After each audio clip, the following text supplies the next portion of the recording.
Halo, selamat sore Pak Spencer.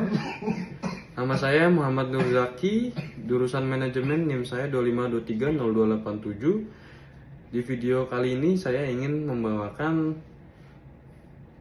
materi hak dan kewajiban warga negara Indonesia menurut UUD 1945. Untuk pertama-tama, saya akan membahas pemahaman penting untuk membentuk warga negara yang sadar hukum dan berkontribusi aktif dalam pembangunan bangsa.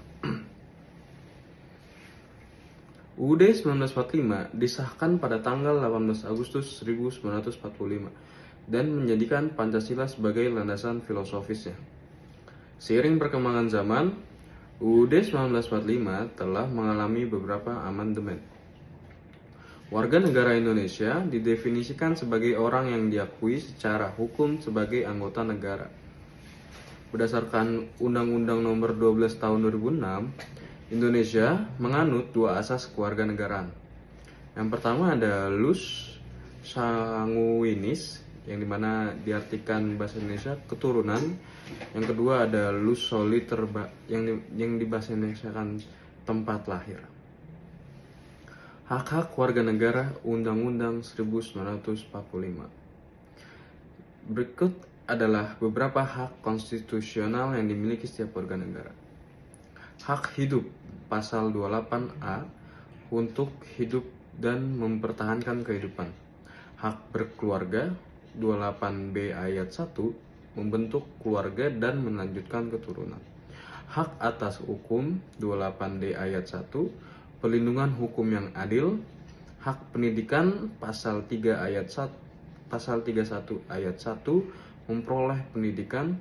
Hak pekerjaan, mendapat penghidupan yang layak.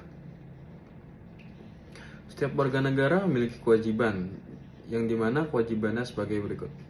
Yang pertama yaitu adalah menaati hukum dan pemerintah yang sah pada pasal 27 ayat 1. Selalu ikut serta dalam pembelaan negara pada pasal 27 ayat 3 dan 30 ayat 1. Menghormati hak asasi manusia orang lain pada pasal 28J ayat 1. Dan memiliki kewajiban yang sangat penting, yaitu adalah membayar pajak pada pasal 23A, yang dimana menjadi sumber utama pembiayaan negara. Pajak dan konsekuensinya. Jenis-jenis pajak yang pertama ada pajak penghasilan, yang kedua ada pajak pertambahan nilai atau yang bisa disingkat PPN, pajak bumi dan bangunan, dan ada manfaat pajak, yang dimana membangun infrastruktur seperti jalanan, jembatan, dan sekolah, membiayai pendidikan dan kesehatan, menjamin pertahanan dan bantuan sosial. Hak wajib pajak terdapat hak wajib pajak yang pertama adalah mendapatkan NPWP, yang kedua adalah konsultasi dan informasi perpajakan, yang ketiga adalah pengembalian pajak yang restitusi. Jika tidak membayar pajak, akan ada sanksi administrasi, serta pidana dan bahkan penyitaan aset. Dalam studi kasus dan implementasi, terdapat pelanggaran HAM ditindak secara hukum, seperti bela negara melalui TNI, relawan, dan masyarakat. Pembangunan nasional capai lewat kontribusi pajak.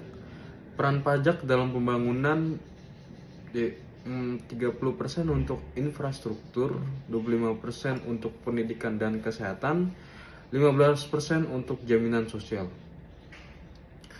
Dan untuk kesimpulannya serta penutup, yaitu adalah menjalankan hak dan kewajiban adalah bentuk dari cinta tanah air.